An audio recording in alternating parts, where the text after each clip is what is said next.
Hormone का ऐतिहासिक विकास, ये थोड़ा सा इम्पोर्टेंट इसलिए भी है क्योंकि इससे पहले कई सारे एग्जाम्स में क्वेश्चन पूछ चुका है। तो ये और सबसे पहले हम हार्मोन्स का जो है ऐतिहासिक विकास इसको देख लेते हैं ताकि आपको बेहतरीन तरीके से सारी चीज़ें समझ में आती रहें। जैसा कि हम जानते हैं हार्मोन ग्रीक शब्द हार्मोन से बना है जिसका अर्थ है क्रियाओं या व्यवहारों को उत्तेजित करना। सचमुच में हार्मोन्स बाह्यस्रावी ग्रंथि या विशिष्ट कोशिका द्वारा स्रावित एक ऐसा रासायनिक मिश्रण होता है जो रक्त में सीधे मिल जाता है और शरीर के अन्य भागों में जाकर तरह तरह के दैहिक प्रभाव को पैदा करता है। हार्मोन केवल पुरुषों में ही नहीं बल्कि पशुओं तथा पौधों में भी पाए जाते हैं। सिर्फ ऋणधारी प्राणी में ही ऐसे विशिष्ट बाह्यस्रावी ग्रंथि होते हैं जो हार्मोन को उत्पन्न करते हैं तथा संचित करते हैं। परंतु सच्चाई यह है कि इस तरह के हार्मोनल कार्य के बारे में जानकारी बाह्यस्रावी ग्रंथियों के बारे में पता चलने से काफ़ी पहले ही हो चुके थे। अभी नवीनतम शोधों से यह पता चल रहा है कि कुछ मानव हार्मोन्स ऐसे हैं जो बाह्यस्रावी ग्रंथियों से न उत्पन्न होकर हाइपोथैलेमस के न्यूरॉन्स तथा पाचन क्षेत्र के सीमाओं में पाए जाने वाली कोशिकाओं से भी निकलता है। और सबसे बड़ा जो है बाह्यस्रावी प्रयोग 1849 में बर्थोल्ड जो जर्मनी के गोटिंजन विश्वविद्यालय में प्रोफेसर थे उनके द्वारा किया गया था। इस अध्ययन में उन्होंने अपना जो प्रयोग है वो पालतू मुर्गा पर किया था।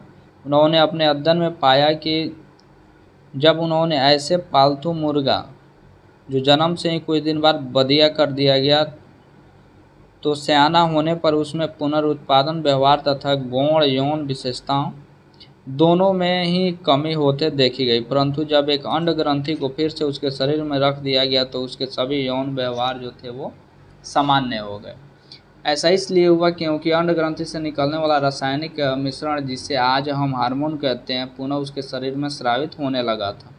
बर्थोल्ड का यह प्रयोग इसलिए महत्वपूर्ण बताया गया है क्योंकि व्यवहार परक अन्य स्रावी शास्त्र में यह पहला प्रयोग था। बाद में फ्रेंच शरीर क्रिया विज्ञानी क्लाउड बर्नार्ड ने 19वीं शताब्दी में अंतःस्रावी शास्त्र को एक विज्ञान का दर्जा देने में मदद किया क्योंकि उन्होंने आंतरिक वातावरण जिससे अंतःस्रावी ग्रंथियों की भूमिका अधिक होती है के महत्व पर काफ़ी बल डाला है। इन्होंने कहा कि बाह्य वातावरण में स्वच्छ एवं स्वतंत्र रूप से कार्य करने के लिए एक सतत एवं स्थिर आंतरिक वातावरण की आवश्यकता होती है। इस तथ्य को बाद में वाल्टर वी कैनन ने एक अमेरिकन शरीर क्रिया विज्ञानी जो थे ने समय स्थिति की संज्ञा दी है। हार्मोन पद को सबसे पहला उपयोग 1905 में दो अंग्रेजी शरीर क्रिया विज्ञानी विलियम एम वेलिस तथा अर्नेस्ट एच स्टार्लिंग द्वारा किया गया जिन्होंने यह खोज की कि पेट से जब भोजन गुजरता है तो आंत से एक तत्व निकलता है जिसे फिर पैंक्रियाटिक तरल पदार्थ का स्राव होता है। आंत से निकलने वाले इस तथ्य को सिक्रेटिन कहा जाता है जो एक हार्मोन है।